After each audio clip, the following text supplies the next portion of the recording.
There you go. Well, good morning, afternoon, everyone. Welcome to Roaring Fork Leadership's Resiliency Experience. And today we're going to be talking about environmental resilience. And I'm excited to have Beatriz Soto leading our conversation with her extensive background in, she's a lead certified architect. She's worked in Roaring Fork Valley with a lot of different organizations to support actions for, I'm maybe you can change any of this, Beatriz, just kind of helping our community to be more environmentally resilient. If it has to do with climate change actions, just awareness, green buildings, very embedded in the Hispanic community and creating a lot of collaboration that brings, diverse groups together so that we can continue to expand a lot of these different conversations and make them very comfortable for everyone involved. So again, these resiliency experiences are every Tuesday. We do these from noon to 1, different topics, different speakers. You can go to rfleadership.org and under events, you can see upcoming speakers, and I'll preface who's next week before we sign off within our hour. But with that, Beatriz, I'm going to pass it on to you. And again, there more people might be joining. So of course we have Lucina, if am I saying that correctly? Yes. Yes, perfect. Sumner, and a good friend of mine from probably 20 years ago, at least, right, Leslie? 23 years ago. Anyway, it's awesome. So Beatriz, the floor is yours. Thank you. Thank you so much, Andrea, for having me. This is such a pleasure. And I just want to make sure that this is open for conversation. So please feel free to interrupt me and let me know if you have a question or you have a point of view on something.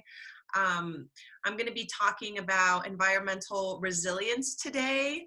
I am not a psychologist and I am not an ecologist either. So my background is in architecture, and I'm going to do my resiliency talk through my own story and kind of like a storytelling approach, and just kind of sharing some of the work that I do to create this resiliency within our community.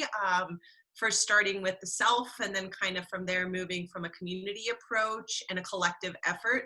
And then kind of also, action taking and how this actually works out in my personal life. Obviously, resiliency looks very different for a lot of us based on who we are, where we come from, and our lived experiences. So again, bear with me, and I'm going to share my screen here. Let's see. Make sure I'm doing this right.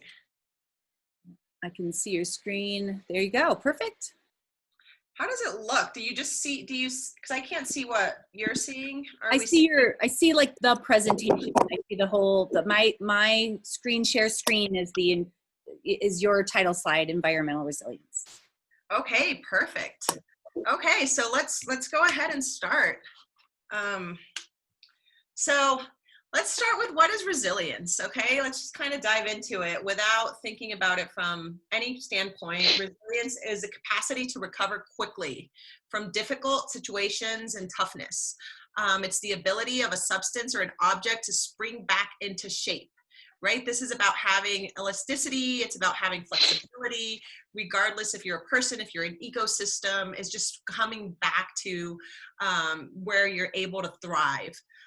When we talk about resilience in ecology, we're talking about the possibility for an ecosystem to respond to disturbance and make sure that it is recovering in a healthy and quickly manner. But then when we also talk about resiliency in psychology, we think about it and we talk about it as a process of adapting, right? In the face of adversity, in the face of trauma and tragedy and threats, and being able to continue to thrive regardless of the barriers that you confront through life.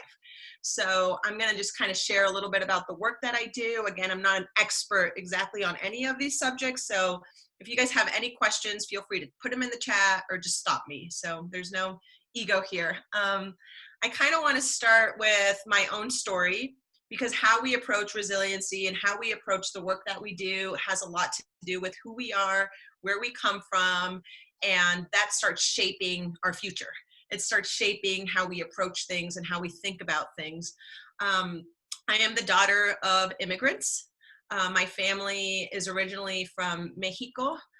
You can see here some pictures of me and my little sister when we were babies, and pictures of my mother and my father. They are hardworking immigrants that moved from Mexico to Texas and Florida, and we traveled different places in the United States.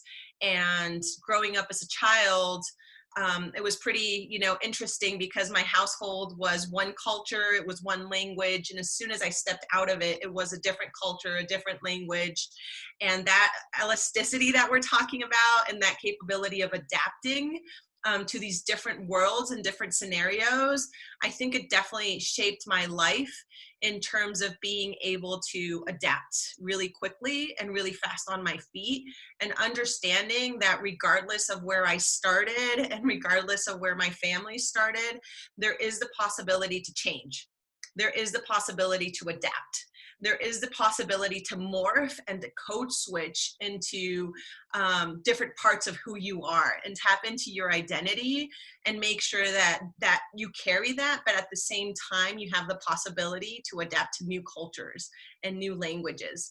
So again, this is just, the start of the path to resiliency, even as a child.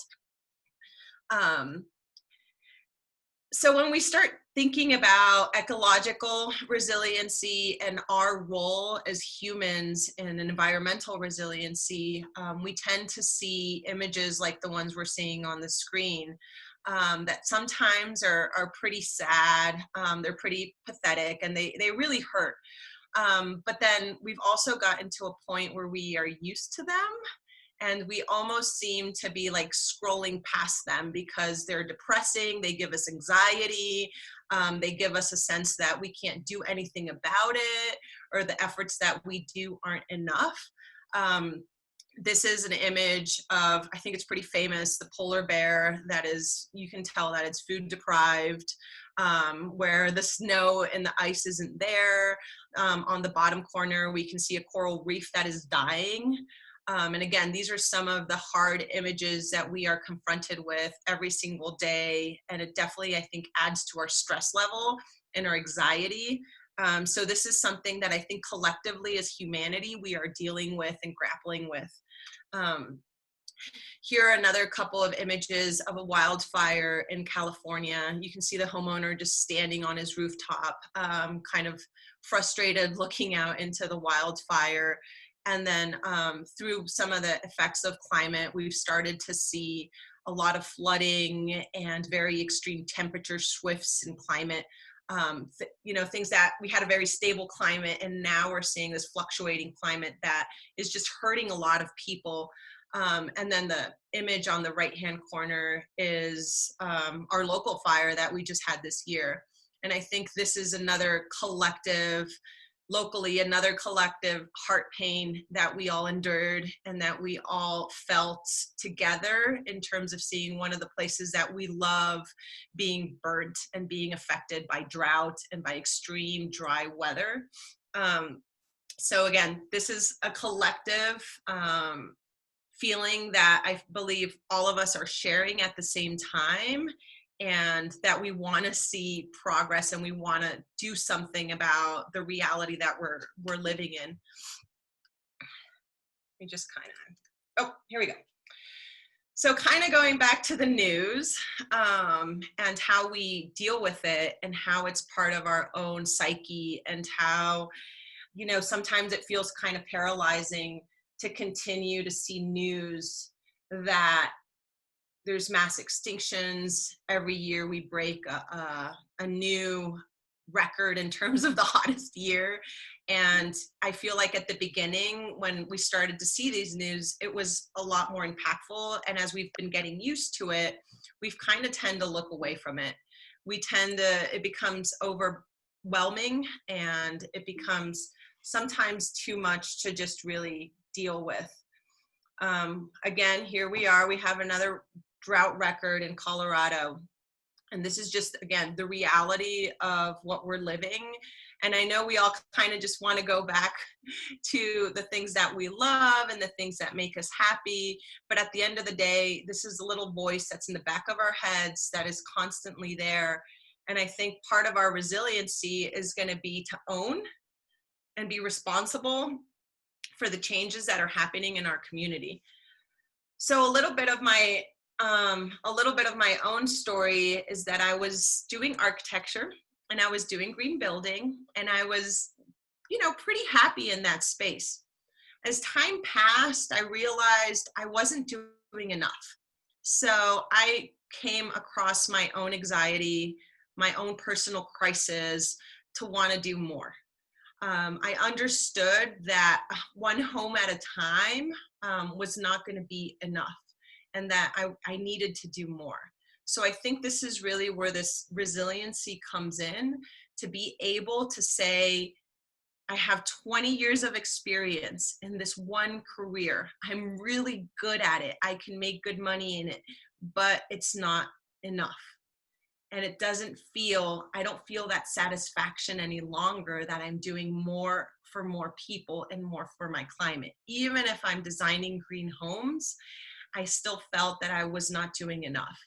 So I set myself up to a path that's completely different, where it's still climate work, but it's around creating community power, and it is protecting our public lands. So it was a dramatic shift that we required that ability to adapt really quickly and to learn something new really, really, really fast. And this was something that was really scary for me, because again, I was so confident and I was so good at what I was doing, and I had a stable salary to just go out there to do more for your community and put your own livelihood at risk. But at the end of the day, I think it's worth it. And we are all going to have to start shifting and changing certain behaviors to be able to have that resiliency that we want as a society and as a community moving forward. So this is going to require all of us to be nimble, all of us to be flexible, and to really start thinking, where is my place? What can I do? What is my role? Because regardless of our skill sets, I believe we all have something that we can bring to the table to make sure that we are part of the solution as we move forward as a collective, resilient community that is going to be facing really hard challenges. I'm going to stop really quickly, and I don't know if anybody has any questions. Sometimes I get tired of just hearing myself, but please feel free to stop me. I don't know if anybody, we're again, open discussion, but the first thing that popped up to me is it's interesting, right? When I saw the article that the recycling center is going to be back in town in Glenwood. So I live in Glenwood.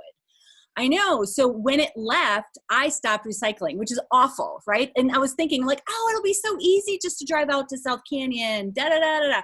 But I didn't do it, right? And it's like these little shifts in mindsets, inconveniences, and what we're willing to take on, all those. And it's, again, it's one little piece, but that was a piece I felt was giving, or in a way contributing to a cause. And when it went away, I'll say with you, it's like I felt guilty, right? I felt completely guilty. So for the last couple of years, I'm just like, oh, this is awful. But again, this is one little piece, right, of like the pie of what do we need? Like, it's like, I don't think we always need an easy button to make an effort, but it's just kind of like, how can we show up, right? And what are we willing to give in or give up, right? It goes both ways so that we can continue to support advancing, right? Moving forward. So anyway, it's I totally small agree confession. with you. No, and I think it's really important to recognize, how we're feeling, why we're feeling the way we are, and what can we do to change that. We all have a lot of power, and sometimes we feel powerless, and we feel that our little shift, our little, whatever we're finding isn't going to be enough. But in reality, when collectively we're all thinking this way and approaching things in this manner, we are making a difference. I mean, I grew up My father died when I was 11, and then from there was definitely a phase of more poverty in my household, and that desire to be successful and to have all the things you always wish for and you couldn't definitely took me to a place where I was over consuming, and I was buying things to make up for those times of hardship. And soon I realized I am becoming this consumer of things that I don't need. And I understand the environmental consequences of this. And yet I'm not, it took me a really long time to stop that pattern of wanting to compensate that experience that I had when I was younger, and being able to say, you know what, I'm not growing, I'm not changing sizes, I can just be in this state for years and I have everything I need. So I think it definitely takes, again, you bring your trauma, you bring your stress, your anxiety, and you carry all these issues with you, and that's how you behave. And sometimes those patterns can have a huge impact to our environment. And we kind of have to go beyond that and go the path of resiliency and the path of awakening to what is really important in our community. So I'm going to share a couple of really quick slides in terms of why this is so important for me as a Latina and how this is so important to my identity. Because this is what we bring to every single action we take. We bring our story, we bring in our identity, we bring in our lived experiences, and really quickly we can start to see that pollution is not the same for all of us. It is very different. The environmental movement has traditionally been very white. It has traditionally excluded a lot of people from this movement, from the narrative, but not from the movement itself.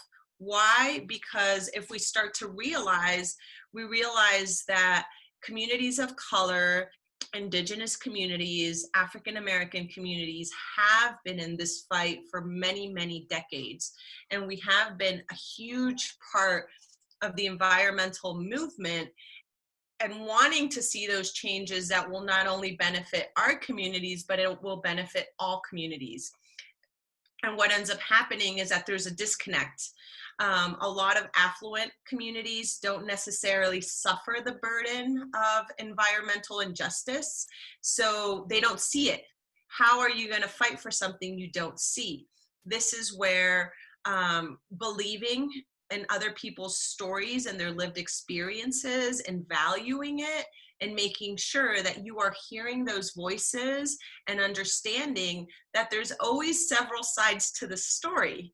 And sometimes we live in a little bubble and we don't get to see the other side of what another community member that might live, a couple towns down has a completely different experience in terms of the environment that surrounds them, their air quality, the quality of life of these individuals, right? And this is why it's so important to bring these different experiences of people that have barriers in terms of language, in terms of education, in terms of wealth, right? Exactly what we were talking about, Andrea. It's a different experience depending on your wealth level. And we can start to see that the people that are in poverty or have less education, or that live in countries that are really close to the ocean and have poverty, are going to be the ones carrying the brunt of environmental disasters. And this is why it's so important to bring these people to the table, because they will create solutions for themselves. And there's a way to support that versus imposing a solution that might not work for that particular community. So kind of, again, let's go back to what resilience is. The capacity to recover, right? The capacity and the ability to spring back to shape and make sure that we're thriving. So in this process of adapting in the face of adversity, I wanted to share a little bit about my own research of what it is to be an environmentalist and be a Latina. So the environmental movement within the Latino community you don't learn it in school. You almost have to go to college and go to exactly Latino studies around the environment to learn this story. So it's kind of frustrating because you go through, your K through 12 and you never see yourself reflected in history, and you don't see yourself reflected in the environmental movement. And what happens is that certain parts of the community start to become they don't see themselves there, so then you feel like that movement doesn't belong to you, that you are not a part of it, you're not part of the solution, and that this movement belongs to a different community that is not your own. So I'm just wanted to share a little bit of information. Cesar Chavez was an environmentalist, and a lot of his platform was around environmental justice. When we learn about Cesar Chavez, we usually just learn about his farm work and workers' right. But what we end up seeing in reality is that it was much more than that. It was tied to the environment. It was tied to having access to clean water, to clean food, and making sure that farmers were protected from environmental hardships as well. And we are seeing even today that farmers are fighting for shade and for water and for medical attention because temperatures are rising, and we're starting to see that they're getting sick because of these really high temperatures. So you might say, what does farming have to do with the environment? Well, absolutely everything. And the farming rights movement continues to fight for environmental justice to this day. And the majority of farm workers are people from Latin America and are Latinos in our community. Again, just looking at the history of our people and what our role is in the environmental justice movement is crucial. I do a lot of trainings with the Latino community, and the first thing I do is show the community that they are part of the movement, that this movement belongs to them, and that the narratives that we've heard, that have excluded our community aren't necessarily true.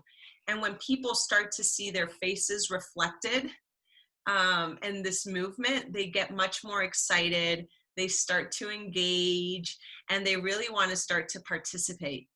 They want to bring their comadre and their kids, and they start to share stories about, what their grandparents did as environmentalists, what they have done, what their family does that might look a little bit different than what the dominant culture is doing. But then all of a sudden you're bringing your culture and you're bringing your identity to the table, and that just allows people to own it and to really be a part of the environmental movement. And then, so this is the part that's my favorite. So I'm just going to jump a little bit into what I do at Wilderness Workshop and what Wilderness Workshop is, and invite all of you to participate. Wilderness Workshop is the watchdog for the White River National Forest. I started working with Wilderness Workshop over 2 years ago. I just started, not really understanding exactly what my role was going to be as a community organizer because I was an architect, but I'm like, I can do this. I can do this. I'm going to learn it, and I'm going to learn everything there has to be about public lands, because I always felt like public lands was this equalizer. You can be out in the mountain, and it doesn't matter what shoes you have, what gear you have, what the brand of your jacket is. We're all equal. We're all walking in the mountains. And this was the place where I felt like I was the same as everybody else around me. So this is an awesome place to work. And I run the Defiende Nuestra Tierra program, which is very intentional in bringing in the Latino community into the Wilderness Workshop community. Wilderness Workshop started with 3 women, which is amazing. I love the Wilderness Workshop story. And they were interested in expanding the wilderness area in the Roaring Fork Valley. This was over 50 years ago, 53 years ago. And you can imagine that the Latino community wasn't a big part of our community back then. But these women did amazing work, and they were able to expand the wilderness area in the Maroon Bells. And since then, Wilderness Workshop has expanded their territory into BLM lands, into lands that are managed by Colorado Parks and Wildlife, as well as the Forest Service, and even open spaces for different municipalities. So we collaborate with a lot of different people. We have lawyers and scientists and advocacy in our organization. Everything is science-based. And we do a lot of grassroots organizing with a combination of policy, citizen action, advocacy, and sound science and law. All of these together, we bring it together to protect our public lands. As you can see in this image, we probably don't see a lot of diverse faces because, again, this movement has been traditionally white. But we are working to change that because we realize that if we are truly going to protect our public lands, we need more voices. We need the voices of the entire community. And it needs to be every single person, regardless of your color of your skin, regardless of your identity. You know, every single voice will help us in our fight to protect for these public lands. We've been working for over a decade to protect the Thompson Divide, which has been a great movement to bring together communities that traditionally don't come together, right? Ranchers, outfitters, mountain bikers, just, you know, your typical environmentalists in the community. And these are parts of the community that sometimes are at odds with each other. But I think when it comes to public lands, this is where we all unite and where we all have that common value of appreciating our lands, appreciating Colorado, our way of life, and making sure that the Roaring Fork Valley continues to thrive. When Defiende starts, we start with outings, something that's fun and easy and really simple for people to understand and engage in. So we started doing a lot of hikes, family picnics. We did a lot of listening, just listening to the community. What does public lands mean to you? What do you appreciate about nature? You know, how does it benefit your life? What can we do to make sure that your family is out there and enjoying and know exactly what this is all about?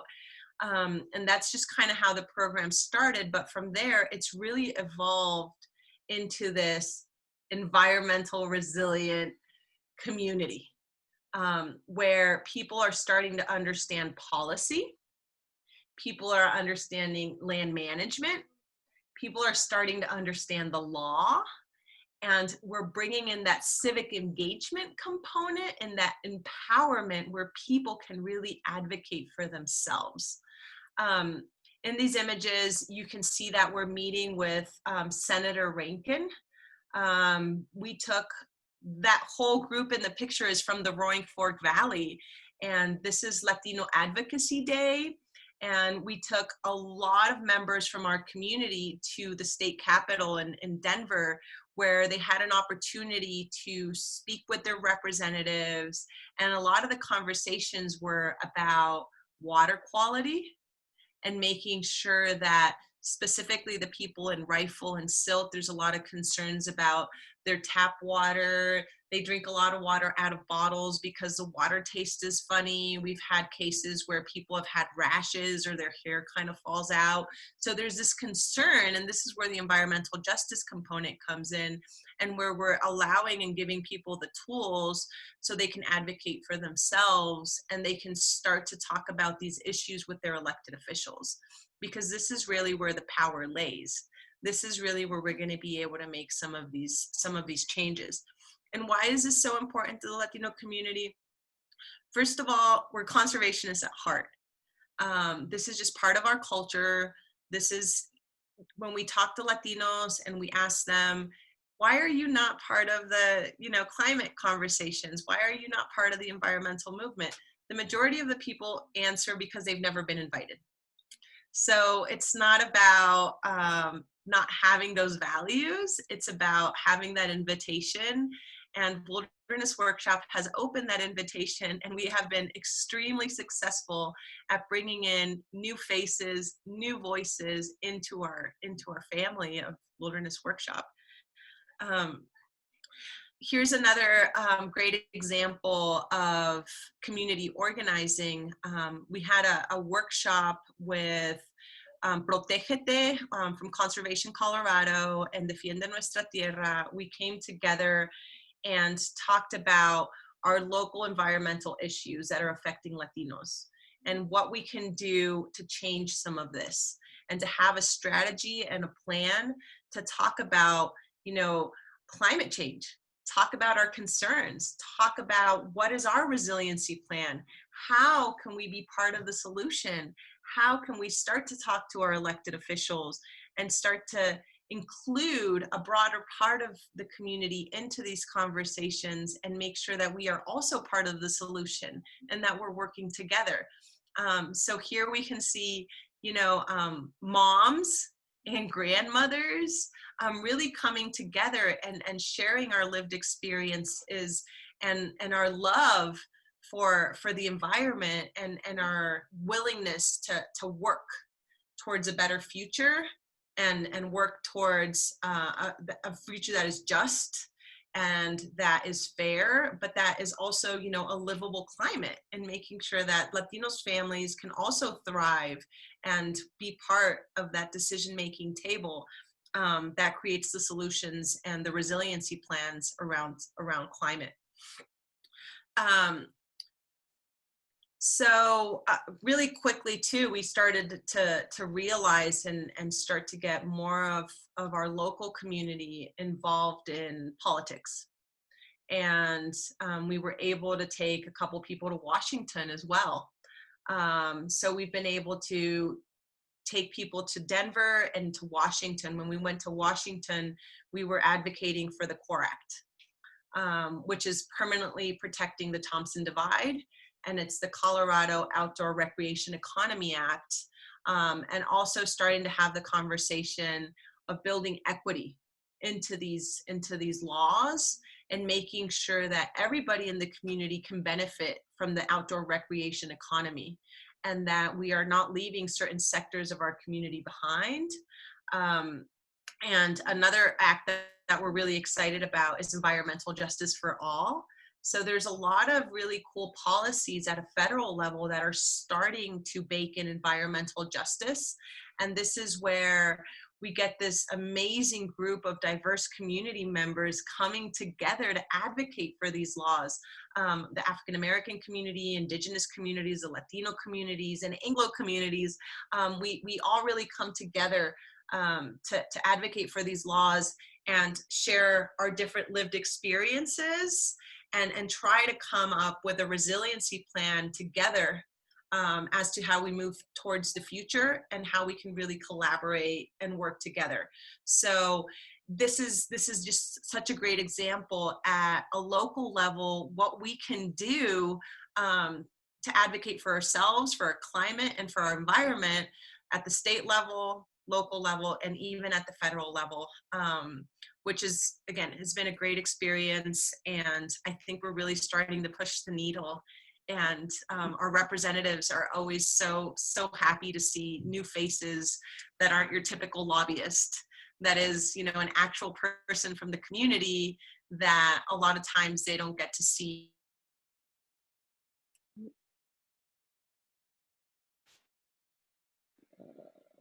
Looks like, oh, there she is. Okay, we had a little delay. You're back. No worries. I think my internet went down. Maybe it feels like it. I think we got most of it. It faded out like within maybe the last sentence or so. A question for you, Beatriz, is with like the CORE Act or the other one you mentioned, the environmental justice for all. Yes. Where are you, like, are there very obvious, like if you read the policies or you read the law, right? Like the idea is to educate, like for us citizens to educate ourselves and basically say, oh my God, here's where inequality exists. here's what we're addressing. Could you say like what you find in those policies, or maybe just like one example that would maybe give it where it's very clearly maybe, or from your perspective and the work you did, right, that it arose like, oh, here's where we're seeing a concern. Yeah. So, for example, with the Environmental Justice for All, they address language barriers, right? So a lot of times, certain manufacturing or polluting kind of industries tend to be really close to communities that can't defend themselves.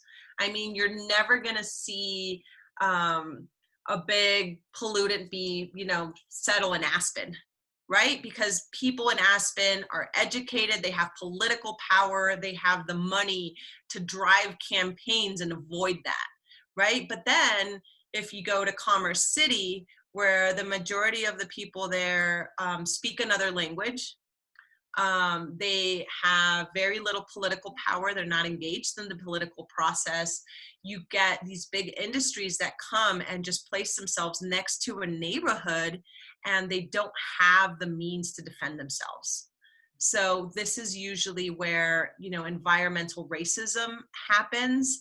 And it will happen to the people that don't have the tools to advocate for themselves. So what environmental justice laws do is that they force these companies to reach out to people in their language. They force these companies to actually engage with the community and make sure that there is buy-in, that everybody is heard. And it's giving that power. It's through law, they're making that power share structure to make sure that these communities that traditionally have not been able to have those tools, to make sure that they're having those. So that's just a quick example of what that means. Okay.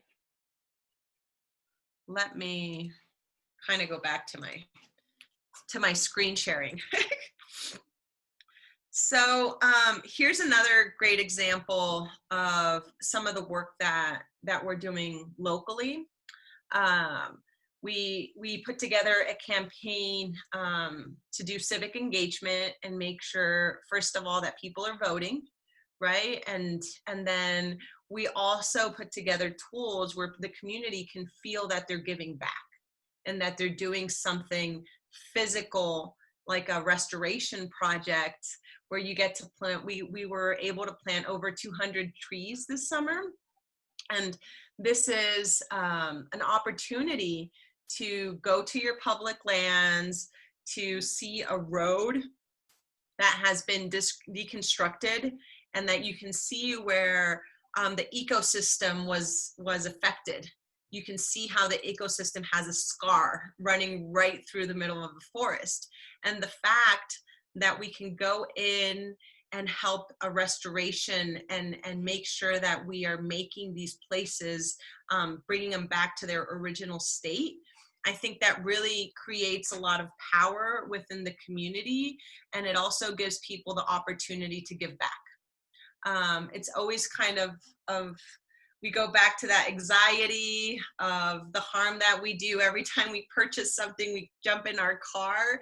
So I think the fact that you can actually put your hands to work to make our environment more resilient, and the fact that you're doing a restoration in a certain area that's been damaged, it not only helps the community, but it also gives people a sense of belonging, a sense that they're doing something to give back.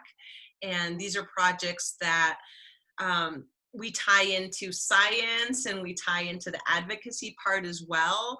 But the Latino community has really embraced the programming that we have put together. And it's been so amazing to work alongside grandmothers and children and moms with their kids, and they'll share with you and say, I love this community, I want to give back. And it's so cool to be able to give them those tools and to give them a space to be able to do this work. These are some pictures of our restoration project this summer, and as a program grows, we start to integrate more of the community. And when we started our programming, it was heavily Latino attended. And as time has passed, I want to say we're like at 50% Anglo and Latino. And now it's becoming this great opportunity for people to come together and work around our shared love and values for public land and for our environment. And I think this is not only creating that resiliency in terms of, helping restoration projects, but it's also helping our collective resiliency as a community, bringing these people together that traditionally don't work together and finding this common value that allows us to work together and allows us to share a space together to better our environment, which is just it's just amazing. It's my favorite part of my job. I think that's awesome. And it, to me, it just breaks down these barriers of all these assumptions or, interpretations we make that are wrong, and it's just, again, when we can burst those bubbles, those like belief bubbles that like, oh God, was I on the wrong track? Or, wow, I didn't realize I had a bias to something here. And all of a sudden you just like, I call it like you get comfortable being uncomfortable and then watch the possibilities open up, and again, that resilience piece that we're talking about, or that I'm hearing through what you're talking about too, is that moment when you're willing to step into it, right? Like I'm willing to engage, I'm willing to share my point of view and be open to the other person's point of view. And I just want to like have that experience and be open to whatever shows up. Exactly. That's such a great way to frame it. I went to Chiapas this past year with my son, and Chiapas is heavily indigenous communities. And I saw this sign and I had to take a picture of it. La tierra no es del hombre, el hombre es de la tierra. The earth does not belong to man, man belongs to earth. And I kind of wanted to close with this. This is a saying from indigenous communities. And, I believe the story of environmental resiliency it starts with oneself, right? Finding our own role and our own path in this larger movement. It's all going to be different for each of us, again, based on our story, our lived experience, our background, our talents and our skills. It's going to be a different path. But I think where it starts is that we need to understand that things are changing. We need to start adapting to a new reality and making sure that we are including more people. This isn't easy. It's a challenge. And again, this is where that flexibility, right, comes in. We really need to think about this in terms of empowering our community, making sure that we are not missing anybody's voice and that we are including more people, because this is crucial for our collective future. This is not about a certain demographic. It's about truly understanding that we are a part of a bigger system and we are a part of a community and a collective, and that together, this is where we're going to get our resiliency and our tools and all the power to really, shape our future and make sure that we're going in the right direction. We're going to start going places we've never imagined, and we're going to start leading in spaces that we maybe never even envisioned. But having that flexibility and that ability to adapt to change is what's going to allow us to thrive, and it's what's going to allow us to face these challenges that are unprecedented, right? Nobody's done this before, and as humanity, we are going to make history together, but it's going to require more, and it's more from us, and it's going to require that flexibility from us. Our resiliency in the new future will depend on our ability to adapt to new realities, to a changing climate. And we need to start changing some of our behaviors. That is also going to require a lot of resiliency, because we are used to operating in a certain way, and we're going to have to start to change. Now, the longer we take to do this, the faster we're going to have to do it at the end, because we're going to be at a point where it's like, everything needs to change immediately. So if we start to do these changes as of yesterday, we're going to it's going to be more incremental, and it's going to be less of a shock. So understanding that change is inevitable and that we should start that process now, I think is really going to help us be more resilient in a changing climate, in a changing reality, in a changing and evolving community. So I invite you all to be nimble. I invite you all to be creative. I invite you all to create new partnerships and to step out of your comfort zone. I invite you all to start experiencing and experimenting with this and allow yourself to change. Allow yourself that flexibility.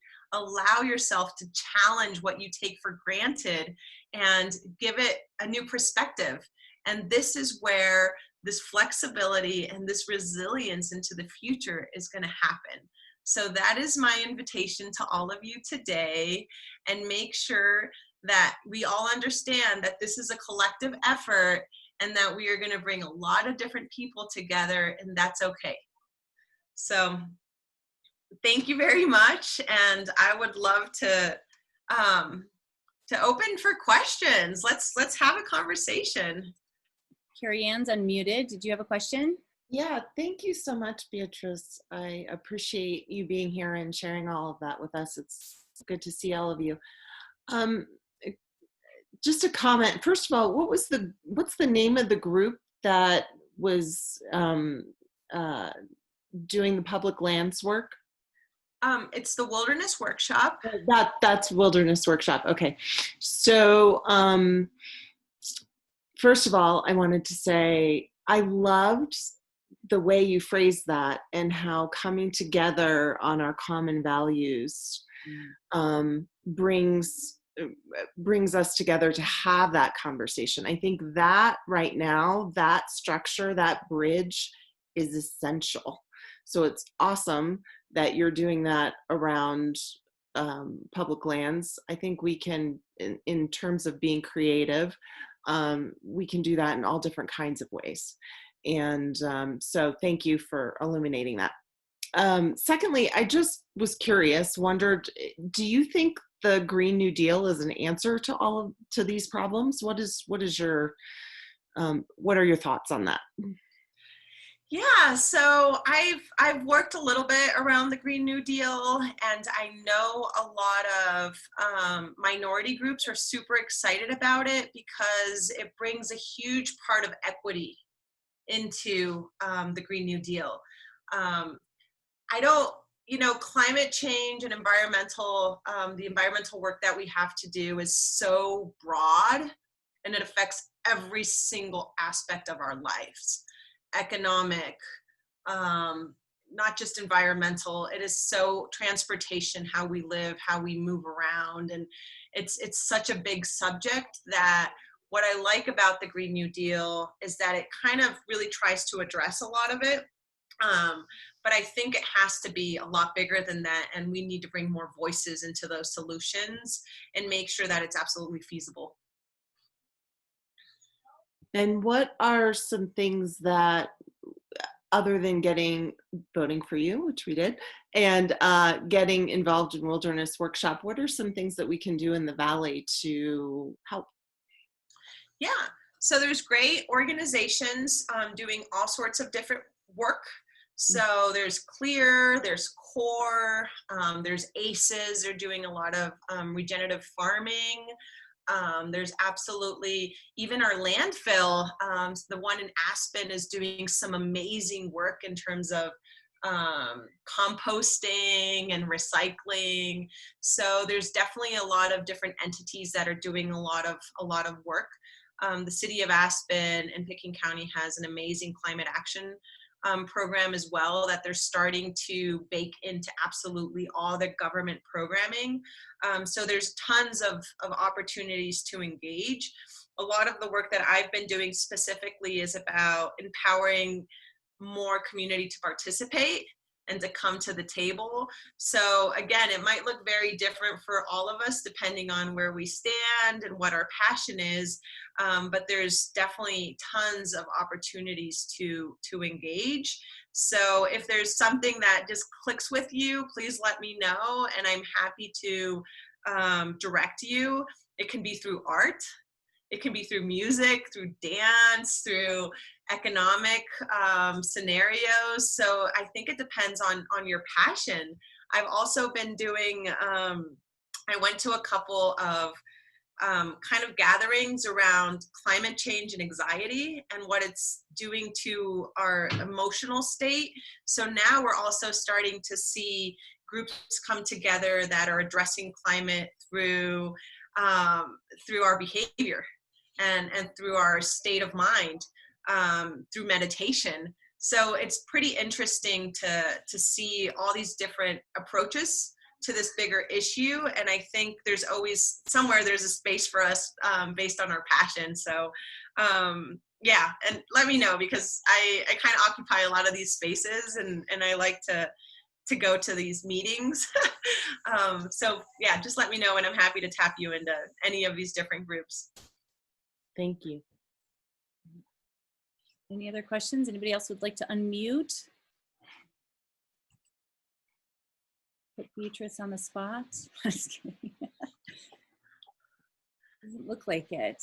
Well, Beatriz, I can't thank you enough for just bringing a heightened awareness around environmental resiliency, and even providing us some direction, right? Each one of us can look at how we want to be involved. And I would even say, this is my side of it, is like, check in with your values, right? Like, look at your own values and say, you know, like, how do I align in the community? And of course, any aspect of those values aligning anywhere in our community, like, connect, right? Get that connection. And I think you made a comment about, like, even when you move to the United States, it's like finding a place to belong, right? Like, it's such an innate need in all of us. And the other thing I wanted to mention, Beatriz, that when you brought up kind of that need when we're being resilient of listening to different perspectives, that's an aspect of empathy, right? So as we talk about emotional piece of all of this, it's like, boy, empathy, I can't even imagine ties into, right, that aspect of how do we show up being resilient.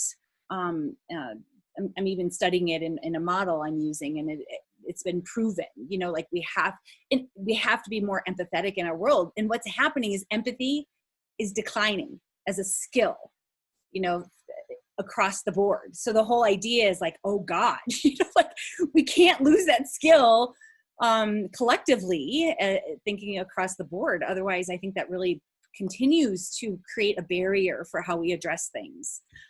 So even if you want to learn more about empathy, which is a perfect segue, I have Laura Bartel from the Mindful Life programs, Third Street Center, talking about how to share skills to recognize empathetic distress to move into compassion that helps build resiliency. So next Tuesday, invite you, and please share along the way with anybody else to join us from noon to 1. After that, I have Clark Anderson joining us to talk about community building through resiliency. And then on November 10th, I have Pierre Powell, who was in the military for a year, and he's going to talk about crisis leadership and how to be resilient through that perspective. So he was a colonel, so I'm really thrilled to have met him and have him be part of these series of talks. So please join us on another one. Beatriz, thank you. If anybody needs their contact information, I'm sure you can find it out there. Facebook Wilderness Workshop. If not, let me know. I'm happy to help you with that. But thank you for joining us, Beatriz. Good to see you all, and we'll hopefully see you again on another Tuesday. Yeah, well, thank you so much for having me. This was such a pleasure, and it was such a good challenge to talk about resiliency through this lens. So I really appreciate the space, and I look forward to continue to work with you, Andrea. And absolutely, I put my email in the chat. So if anybody wants to reach out, please feel free to do so. And I hope everybody has a wonderful Tuesday.